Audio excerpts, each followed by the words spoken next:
আমার নাম রিয়া। আমি তখন ক্লাস 6 এ পড়ি। আমাদের স্কুলটা অনেক বেশি পুরনো ছিল। লোকমুখে শোনা যেত নানা কথাবার্তা। রাতের বেলা সেই স্কুলে নাকি কেউ একজন হাঁটা চলা করে। দারোয়ান এই কথা বলেছে, কিন্তু সেই স্কুলে রাতের বেলা দারোয়ান ছাড়া আর কেউ থাকে না। তো যাই হোক, আমাদের সেই স্কুলের ছাদে যাওয়া নিষিদ্ধ ছিল।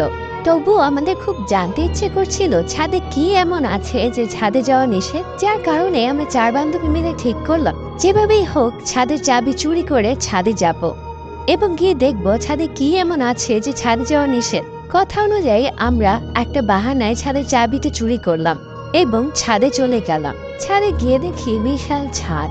পুরোটা ছাদ ঘুরেও কাউকে দেখতে পেলাম না। এরপর যখন নিচে নেমে আসবো ঠিক তখনই আবারও পিছনে ঘুরে তাকাই, দেখি একটি কালো ছায়া আমাদের দিকেই তাকিয়ে আছে। আমাদেরকে দেখা মাত্রই সে আবার ছাদের দিকে চলে গেল। আমরা বেশ ভয় পেয়ে গেলাম।